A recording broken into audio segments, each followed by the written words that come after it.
In class, we were looking at Raphael's career when he was working in Florence during the first part of the 16th century, the first decade or half decade of the 16th century, making a number, around 35 or 40 images of the Madonna and Child in a landscape for the open market there. We have one of these from the Florentine career tenure down at the National Gallery, and your text shows you another one from over in Vienna. Michelangelo had left Florence in 1505, shortly after Raphael arrived, having been summoned to Florence by the Pope, Julius II. A few years later, in 1508, Pope Julius II summoned Raphael to come to Rome as well. He's a man of great ambition, Pope Julius II is, and he has more projects than Michelangelo can handle, and wants Raphael to come join the group as well.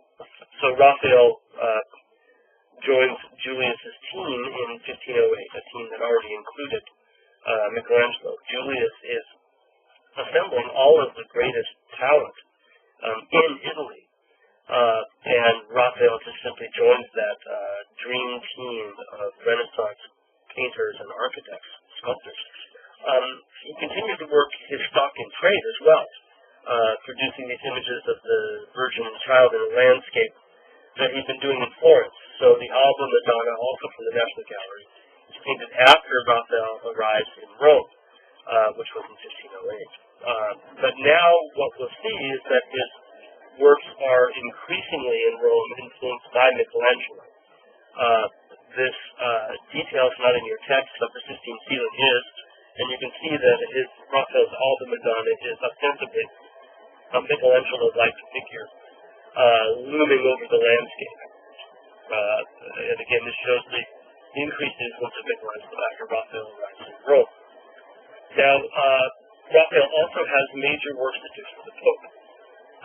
In fact, the Pope gives Raphael the second largest painting commission of the Pope's career, a suite of 4 private rooms used exclusively by the Pope, called the Papal Apartment, that Raphael will decorate each of these 4 large rooms.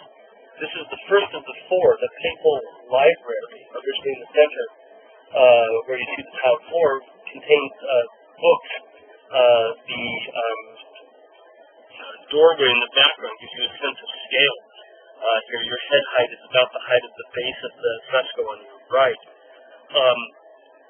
But with the books in here, what the frescoes on the wall were to represent were the major areas of study for the Pope. Philosophy and poetry on this wall, on the opposite walls, theology and law. It's called the Stanza della Segnatura, the room of the signatures, because it was in this library where the Pope would sign official documents. And the library was there for him to consult with, and these 4 frescoes were intended to represent the 4 areas of study that would most influence any papal proclamation.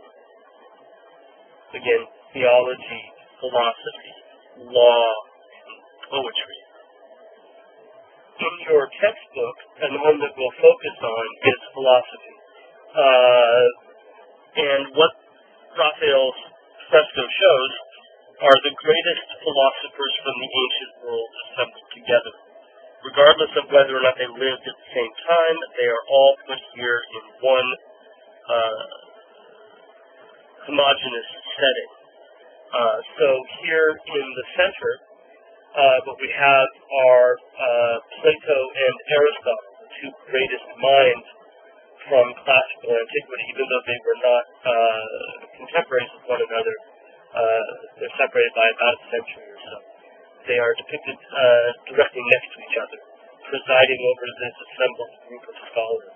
We should keep in mind that the Renaissance is the revival of ancient Rome and ancient Greek culture, and that we've seen increasingly an interest in Greek and Roman subject matter, and that certainly is the case here as well. Now, each of the 2 philosophers holds one of their books in their hands, labeled on the pages so we can see what books they are. And their hand gestures are incredibly important. Each one of them gestures toward their source of inspiration. Plato believed in the works of the mind. He believed in metaphysics. He believed in deriving inspiration from thought rather than from observation. And so he points toward the heavens. He points up above, signaling his interest in metaphysics. Aristotle, on the other hand, believed that our search for truth should come from observing the world around us. He was a natural philosopher rather than a metaphysical philosopher. And his hand gestures toward the earth, the area that he suggests that we should best study in order to understand absolute truth. These two figures are a key to how Raphael has arranged all of the rest of the philosophers that are gathered here. On Plato's side are other metaphysical philosophers, other philosophers who focused on the life of the mind, on the imagined world as the place of ultimate truth. So we see on his side Socrates, interestingly based on Raphael's own study of classical sculptures. That's exactly that little pug-nosed look is how Socrates always appears in ancient Roman sculpture. Here he's going through the Socratic method, lecturing the youth of Athens, teaching them. This is all on the side of our metaphysical philosophers. On the opposite side, we see natural philosophers. For example, the great geologist and geographer Ptolemy holds a globe of the earth, and the great astrologer Zoroaster holds a globe of the heavens. They too are studying natural phenomena in order to discover truth. I don't really have time to go through every one of the philosophers one by one, but what's interesting is that this idea that they're all gathered together is seen by Pope Julius II as a metaphor for exactly what he's doing. He's gathering the greatest minds in Italy together in Rome to work under him. So this is certainly meant to be parallel to what's going on in Rome in the 16th century, this gathering of the greatest minds. And that said, some of the figures that appear here are actually portraits of the people that Julius has gathered to work for him. So directly behind Zoroaster and Ptolemy, we see the greatest painter of antiquity, Apelles, whose face bears the features of Raphael. Standing directly behind his teacher, Perugino, who appears as Apelles' great rival, Protogenes, from ancient mythology as well. Directly in front of them, drawing on a slate, is Euclid, the philosopher of geometry. And his features are the elderly Bramante, the designer of St. Peter's Cathedral, working for Julius II. If we go back to the center of the composition and look at Plato, there's some question as to whether or not this is intended to look like Leonardo da Vinci. Certainly it seems to resemble his features. This is a self-portrait of Leonardo on the right. The only complicating factor is that Leonardo was not part of Julius II's team of artists. In fact, he didn't get to Rome until 1513, where he worked for a later pope after Julius had died. So this is complicated. Still, I like the idea that in homage to his great peers, Raphael might have included Leonardo amongst all these great minds gathered under Julius's Rome. Finally, a late addition, not in the original drawings for the composition, is Heraclitus leaning on an uncut block of marble, and this incredibly muscular figure has the broken nose and the facial features of Michelangelo, and seems to have been included by Raphael in homage to the great work that Michelangelo is doing not only on the tomb of Julius II, but also on the Sistine ceiling, which is really just next door to the Scanza.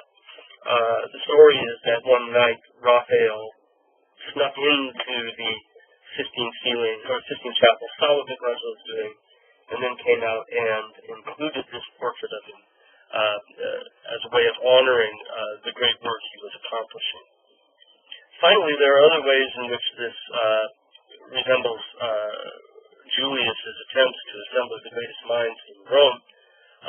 The architecture that Raphael includes for the setting of this is, in fact, itself based on the unfinished St. Peter's Cathedral that was being commissioned and sponsored by Pope Julius II. Remember, Bramante had set up the designs for this, but they hadn't gotten very far on it.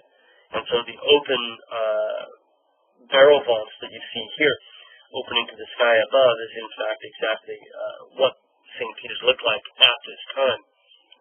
And furthermore, the statues in the corners, particularly the statue of Apollo in the upper left, seemed to resemble some of Michelangelo's sculptures that he was working on for the tomb of Julius. So it certainly does have a number of different things here that would have appealed to Julius II as symbol of the works that he's doing. So the painting kind of exists on two different levels. One is a assembly of all the great minds of ancient Greece, thus the School of Athens, and on the other hand, an homage to what Julius was assembling in Rome during Raphael's own time. Well, this is all to be very short-lived, this great new moment in humanist history. Julius II dies in 1513. Raphael dies in 1519. Leonardo also dies in 1519 up in France.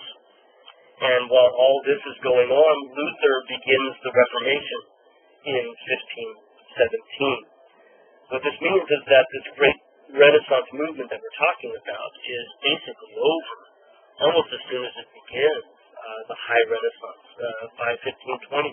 We're moving into a later period, one fraught with doubt and uncertainty.